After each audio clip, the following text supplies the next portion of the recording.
a edificação do Senhor. É claro que aqui existe um aspecto espiritual. É claro que aqui essa construção, espiritualmente falando, é a própria igreja de Jesus Cristo. É a Jerusalém espiritual. Mas aqui o que nos mostra é que na edificação do Senhor, ele usa materiais nobres. Veja que a muralha é composta com pedras preciosas. O muro não é nem a casa, o muro que cerca a casa. E diz aqui, logo aí no versículo 18, que a cidade é de ouro puro. Então você pode imaginar o que é uma cidade toda feita de ouro puro, ouro maciço? No final aí do versículo 21 diz que a praça da cidade é de ouro puro, como vidro transparente. Isso nos remete, amados, a entender que Deus é um Deus de abundância, é um Deus de riqueza, é um Deus de excelência. E o que nós queremos deixar claro através dessas ministrações é que quantos antes da conversão tinha qualquer tipo de vício, né? Todos nós tínhamos vícios, todos nós tínhamos deficiências, tínhamos pecados, iniquidades, né? Então entenda isso. Para entrarmos no reino dos céus, é necessário sermos aprovados no reino de Deus.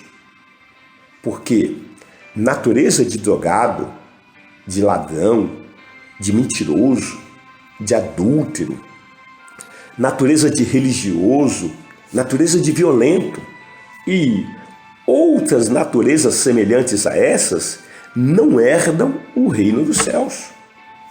Então, queridos, é necessário abandonarmos as práticas anteriores. É necessário abandonarmos as obras mortas. Da mesma forma que é necessário mudar a nossa mentalidade e a nossa cultura em relação às finanças. Imagine ao chegarmos no reino dos céus e encontrarmos uma cidade de ouro puro, até a praça de ouro. Se a nossa mentalidade não estiver transformada, provavelmente nós vamos desejar voltar para a terra e continuar achando que somos pobres, miseráveis. Exatamente. Então, há necessidade de uma mudança, uma transformação de mentalidade. Então, o pobre, o drogado, o adúltero, o corrupto, o estelionatário, o mentiroso, o mercenário, o religioso, o violento, eles se conformam achando que essas coisas que eles estão vivendo é estilo de vida.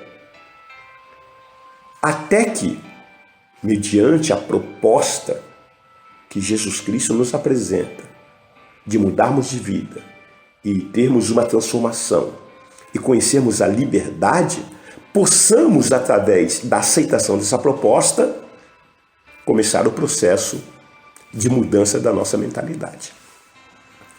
Então a pergunta que nós fazemos é: por que questionar na igreja os propósitos de Deus em dar dente de ouro para quem Ele quiser? Por exemplo, houve um mover aí, até hoje ainda existe isso, né, que pessoas recebem dente de ouro.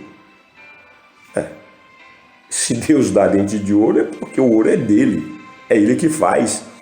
Não estou aqui eu para questionar os absolutos de Deus. De repente você, dentro da sua formação religiosa, você acha que isso é absurdo, mas o que é conceito ético para você em relação a Deus? Será que você pode se colocar diante de Deus e falar: ó, Deus, eu concordo com isso e não concordo com aquilo, porque eu acho que o Senhor não perde tempo fazendo essas coisas, o Senhor tem tantas outras coisas para fazer, como se você estivesse dando ordens para Deus, o que Ele deve fazer, o que Ele não deve fazer?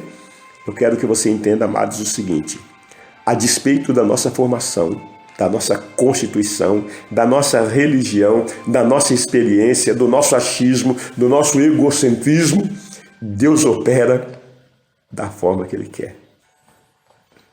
Você poderia falar para Jesus: Senhor, para o Senhor para curar um cego, o Senhor não precisa cuspir no chão e fazer barro. Você tem coragem de falar isso para Jesus? Mas ele faz. Está registrado na palavra. Ele deixou isso registrado na palavra para dizer o seguinte: olha, eu faço da maneira que eu quero fazer. Quem determina o operar, o realizar, sou eu, diz o Senhor. E ele nos deixa essa condição para nos mostrar que acima do nosso achismo, acima do nosso egocentrismo, acima da nossa existência, ele continua sendo soberano. Muito acima disso. Imagine alguém que tenha plantado, por exemplo, em sua chácara, em sua fazenda, em sua machamba, como queira, em sua quinta, vamos imaginar lá uns 200 pés de laranja. E esses pés de laranja estão carregados com laranjas maduras, a ponto dessas laranjas, muitas delas caírem no chão. Você pode ter essa visão, isso é fato, isso acontece no laranjal. E supomos então a generosidade do dono dessa plantação em apanhar ali algumas sacolas, algumas caixas. Você está ali, você é amigo dele, e ele enche aquelas sacolas, aquelas caixas de laranja, e ele diz para você o seguinte: olha, leva laranja para sua casa, dê laranja para a sua família, para os seus parentes, para os seus amigos, para os seus vizinhos.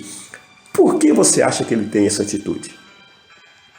Ele não perguntou se você está com fome, ele não perguntou se você gosta de laranja, se os seus parentes, se os seus vizinhos, seus amigos gostam de laranja. Por que ele teve essa atitude? Porque ele tem muito. Ele tem abundância.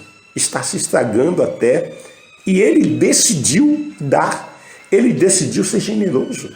Assim é o dono do ouro e da prata. Pela sua infinita misericórdia e graça, ele decidiu fazer com que o seu sol nasça sobre o ímpio e o justo.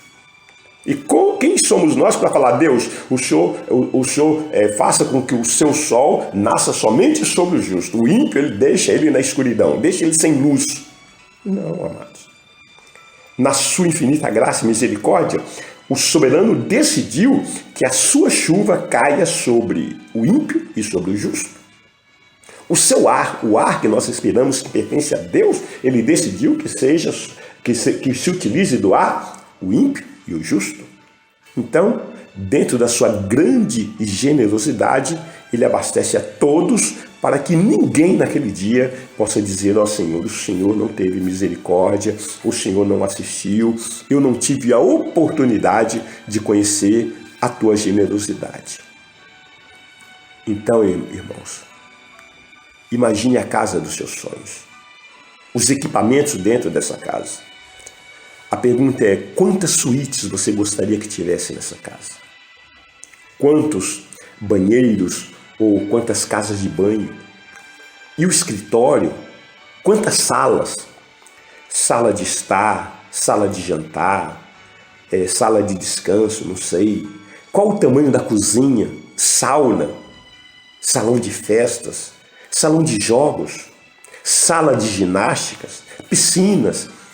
Quadra poliesportiva e jardim, aparelhos para as crianças brincar, heliporto, quantos carros na garagem? Parece absurdo eu falar isso, né? Mas imagine essas coisas. Você acha que você não é digno de receber essas coisas? Eu quero te dizer que toda riqueza, tudo isso que nós estamos imaginando, pertence ao nosso Pai. E nós, como filhos, Ele nos dá, se Ele quiser nos dar, no momento que Ele quiser nos dar, e isso para a glória dEle. Com isso, eu quero que você entenda o grande objetivo desta ministração que nós estamos fazendo, nesse texto, nesse aspecto de que Deus tem, é mostrar para você, através da palavra de Deus, que Ele é dono de tudo. Satanás não tem nada, absolutamente nada, para dar para ninguém. Infelizmente, algumas pessoas falam que Satanás dá riqueza. Satanás não dá nada. Quem dá é Deus. Pai, muito obrigado, Senhor. Eu peço que a Tua bênção continue nos agraciando, E o Senhor continue nos dando entendimento da tua vontade e da tua soberania. Eu declaro a tua bênção sobre esses que estão nos ouvindo, sobre os seus familiares, os seus ministérios, o seu trabalho, e que em tudo o teu nome seja glorificado. Oramos no santo nome de Jesus Cristo. Amém.